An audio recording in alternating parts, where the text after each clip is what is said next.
Hello,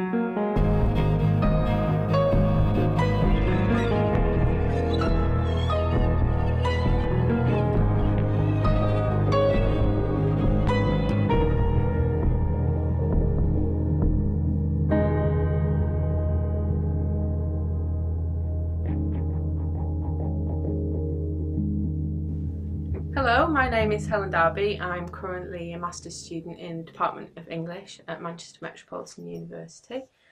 The paper I'm presenting will examine the aesthetic event of naked lunch from the critical and methodological perspective of Deleuze and Guattari's transcendental empiricism.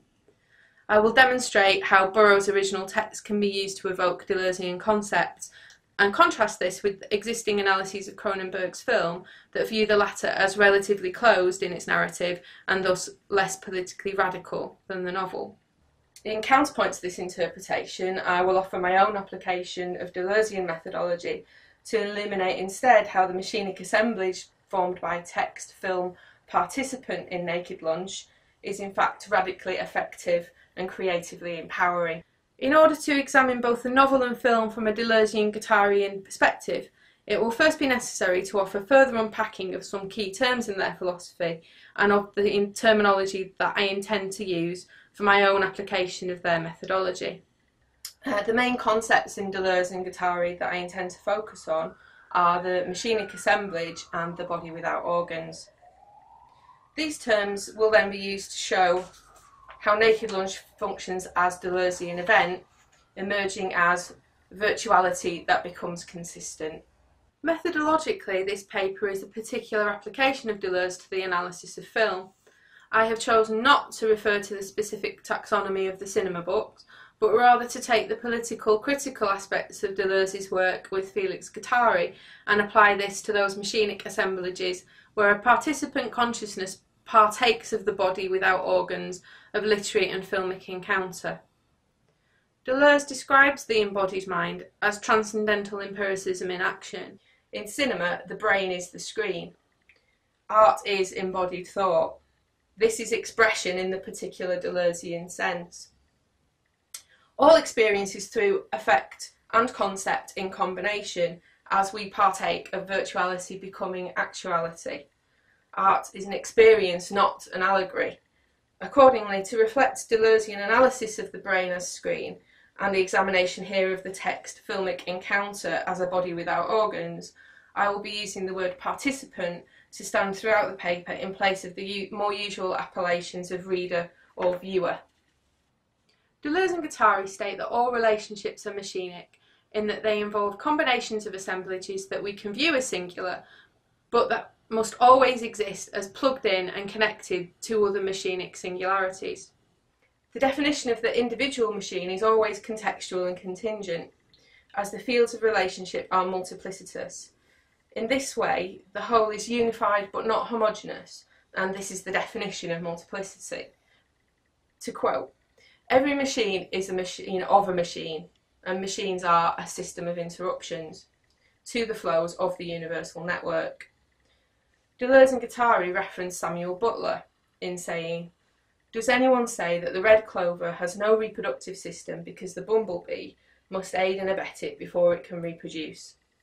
So once we accept the machinic nature of reality, this exposes desire as a machine, and desire is not in the subject, but the machine is desire, with the residual subject off to the side, alongside the machine, around the entire periphery, a parasite of machines, an accessory of vertebrate machinate desire. In addition to this fundamental dispersal of subjective identity, the machinic assemblage also utterly disenfranchises grand narrative by rejecting meaning in the larger societal or molar constructions and assemblages. Deleuze and Guattari thus state, "The desiring machines, on the contrary, represent nothing, signify nothing, mean nothing, and are exactly what one makes of them, what is made with them, what they make in themselves." This perspective on art and life is anti-subjective and post-humanist, but still creative and positive. Deleuze and Guattari elucidate a dispersed subjectivity which retains agency, but in a fluid, relational and networked form. Art is, within this view, an exercise of communal fantasy, where there always exists an impetus towards the new. This vision may be characterised from a critical perspective as a form of modernism that does not retain teleology, in that there is no ultimately totalising end that is sought. The focus, rather, is on systole and diastole operation, where there is a continual emphasis on movement in webs, systems, circuits and flows. Deleuze and Guattari's philosophy is necessarily applied as transcendental empiricism, the necessity for this arising from their view of contingent connectivity and interaction as the essence of life. The body without organs is a machinic assemblage that can be constructed from both biological and non-biological entities and networks. It is always multiple and arbitrary. Deleuze states that the body without organs is an effective, intensive, anarchist body that consists solely of poles and zones, thresholds and gradients. The body without organs is made of chance and is therefore the site of possible creation. The body without organs is intrinsically radical in that it resists homogeneity and hegemony by the way of its amorphousness. Deleuze states that the way to escape judgment is to make yourself a body without organs, to find your body without organs. This is because systems of judgment operate on organs, on organising principles. The body without organs therefore exceeds and escapes organisation and judgment due to its disorganised and slippery nature. Deleuze explains his formulation of event in relation to the plane of immanence. Events coalesce out of the pre-existing chaos of the universe, but they exceed the actuality of contained and finite occurrence. Instead, they retain the infinite nature of the chaos from which they emerge, the secret of the chaos behind it, the pressure of the virtual.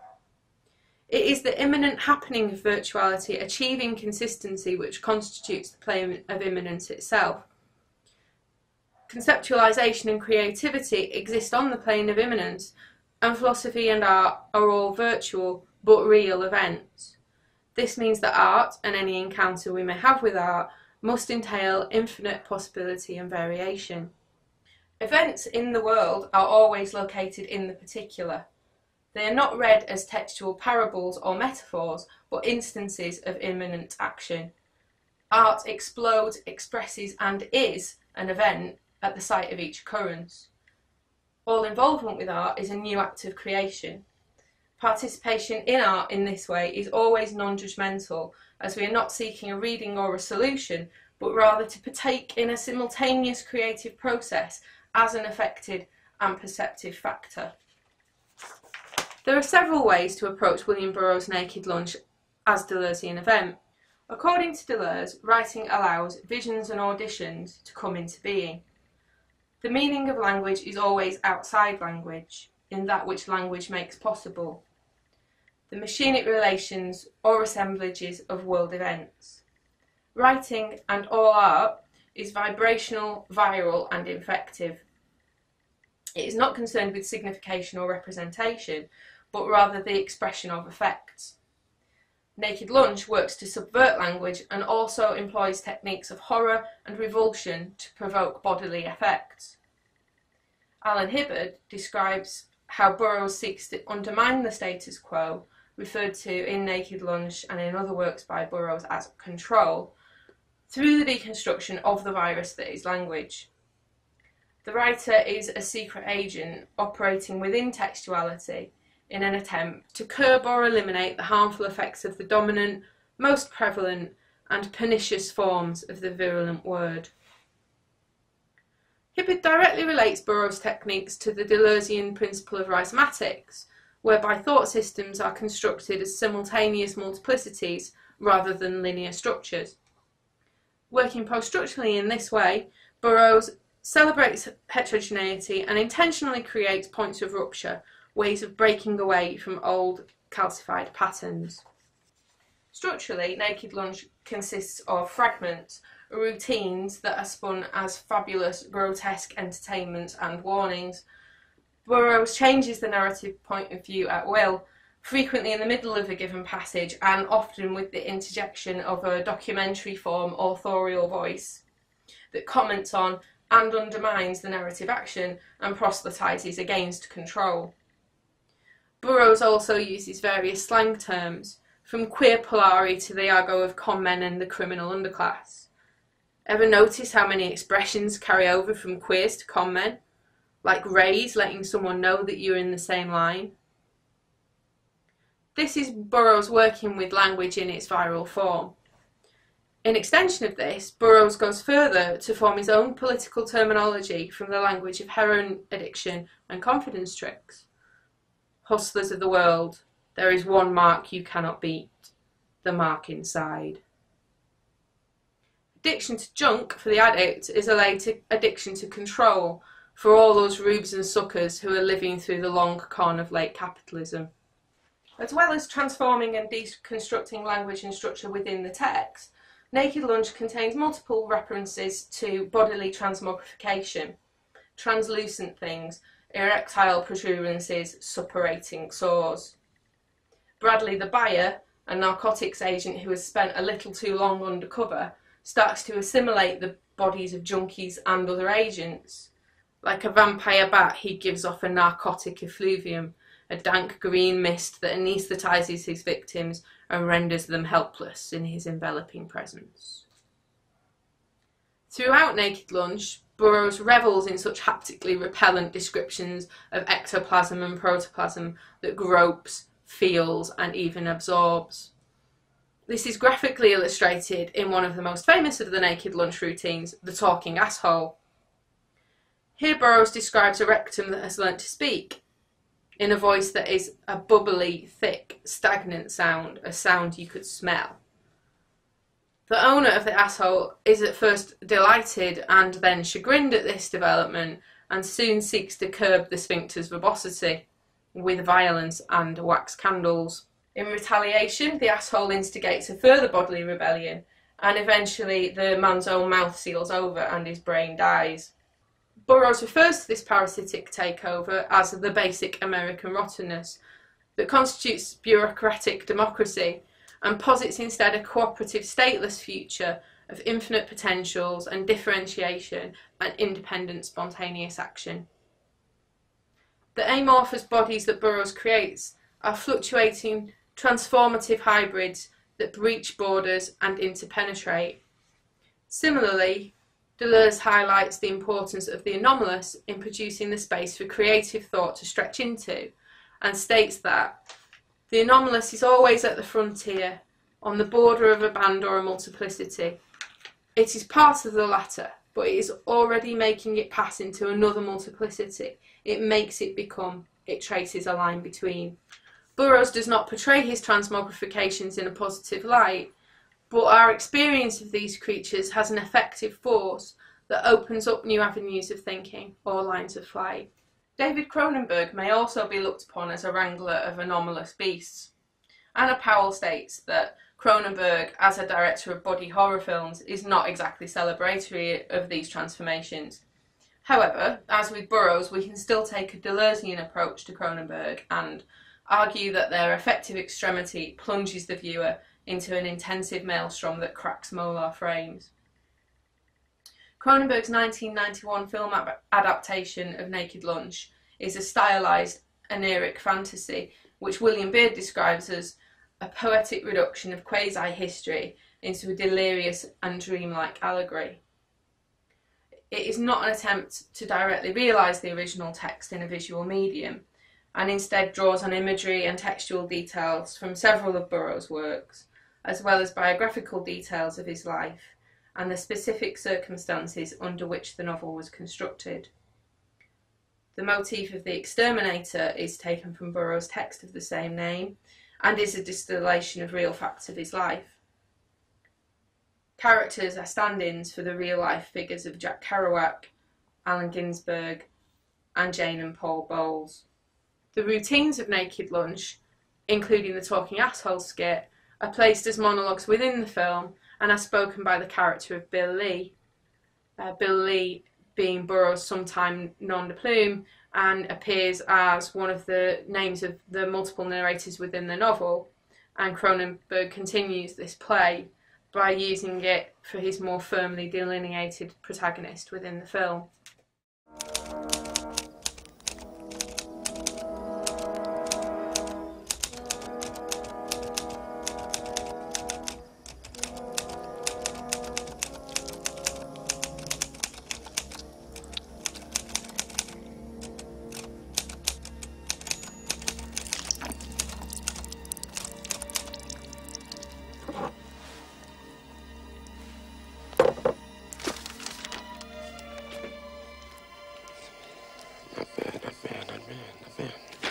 feel very comfortable working with you.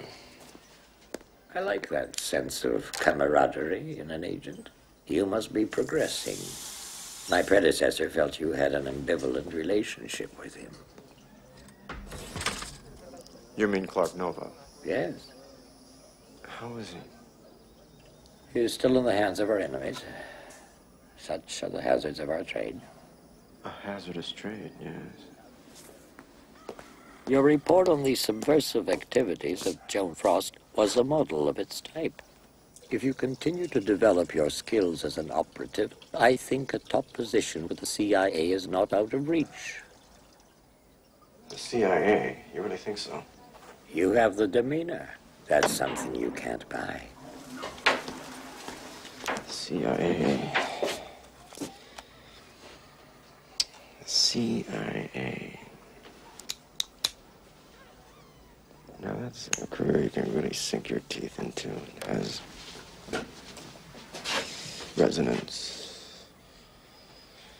But giving yourself over to being a writer. Well, this stuff is very potent. The two are very closely related. So you boys keep telling me. In Wising Up the Marks, the A-modern William Burroughs, Timothy Murphy is scathing of Cronenberg's reimagining. Murphy describes the film as rendering all political interventions in purely aesthetic forms, removing the political teeth of the book and imposing the narrative linearity of a Bildungsroman.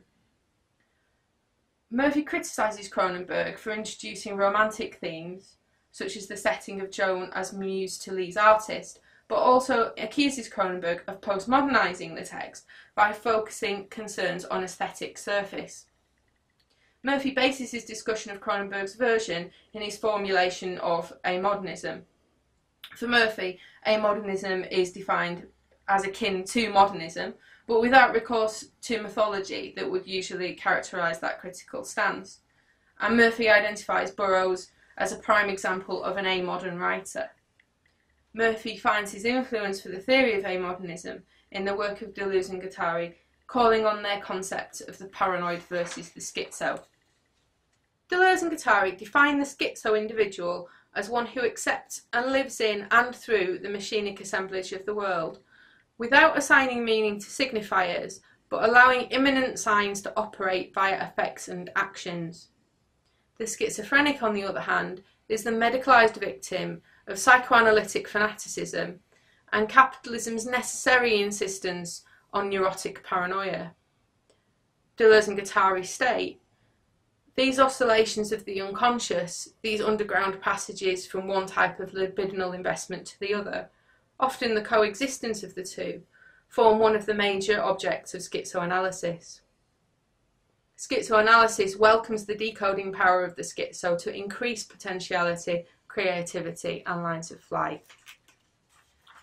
According to Murphy, a schizo-totalisation, as demonstrated in amodern works of art, contains within it the knowledge of its own process and therefore resists exploitation whilst maximising change and proliferation. Postmodernism, in contrast, is paranoid in that it presupposes the inevitability of capitalist forms and leads us to the postmodern impasse, where the interchangeability of meaningless simulacra constitute an inescapable miasma of hyper-reality. Murphy's criticisms of Cronenberg as both an Enlightenment romantic and a postmodernist seem contradictory. The arguments for seeing Cronenberg's film as broadly linear in narrative and based in a single subjective consciousness, albeit one disrupted by delirium, are strong, but it's difficult to see how such a closure is postmodern in Murphy's own terms, as Bill Lee does find his escape in this, the film's final scene.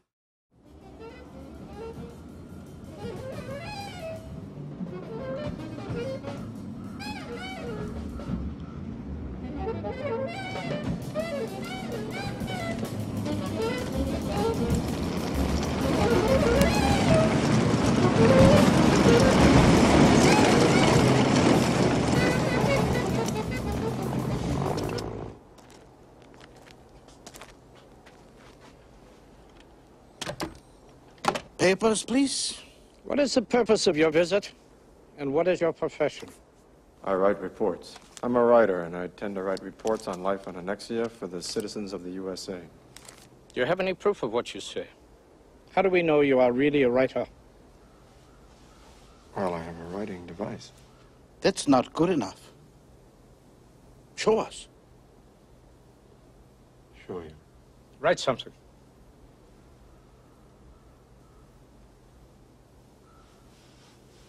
Write something. Yes. Write something.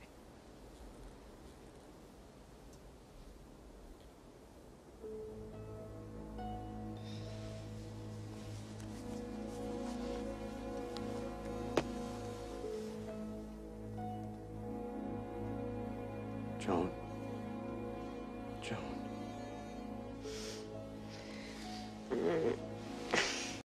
What is it, Bill? Are we there yet? Almost, Joan.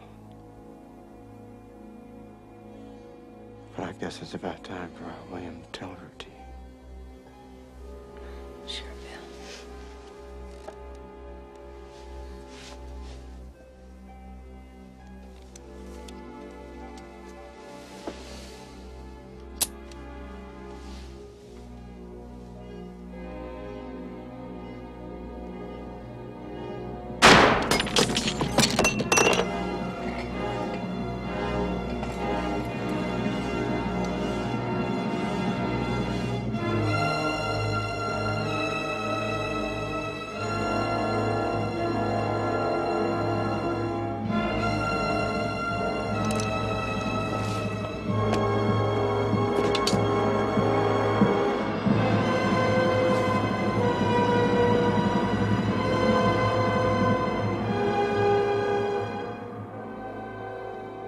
Welcome to Annexia. Yes. Welcome to Annexia.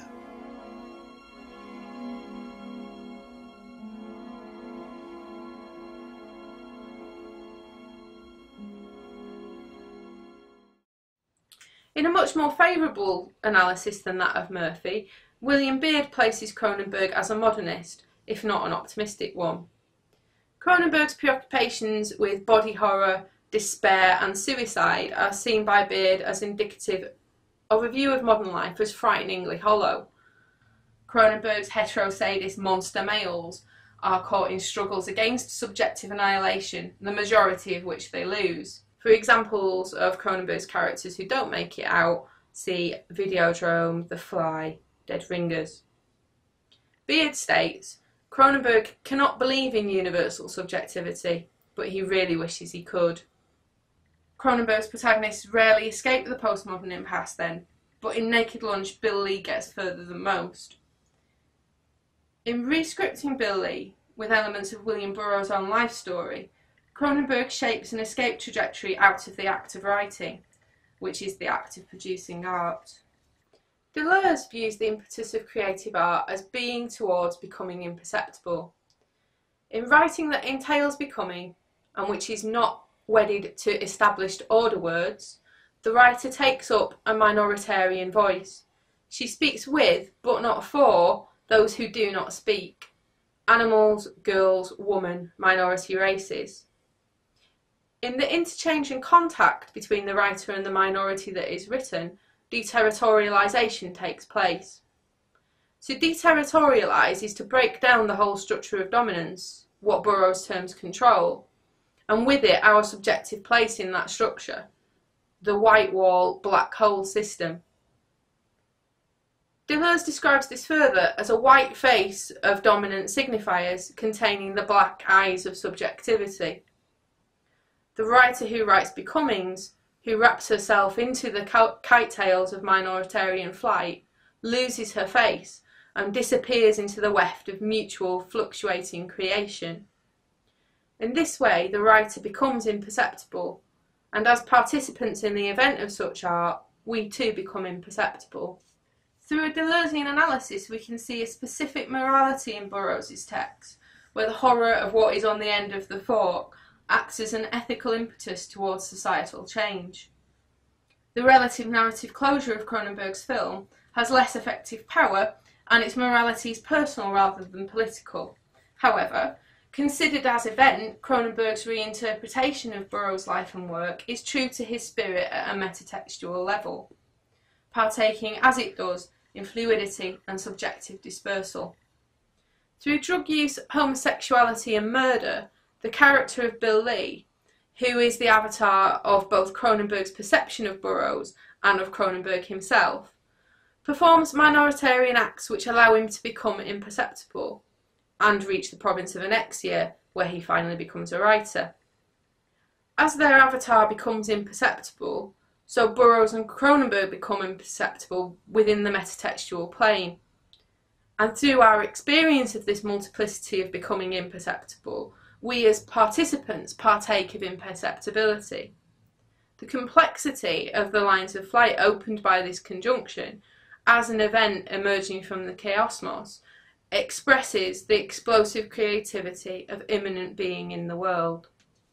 To support his view that Burroughs was lukewarm towards the film version, Murphy refers to Burroughs' introduction to Everything is Permitted, the Making of Naked Lunch, and the inclusion there of an anecdote relating to Raymond Chandler.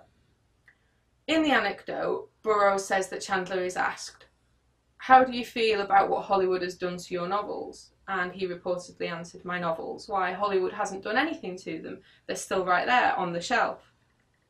Murphy's quotation of this story, out of context of the rest of Burroughs' carefully considered passage, is disingenuous and counter to Deleuzian ideas. As an individual machine within a multiplicity, the original text will always retain a contextual singularity.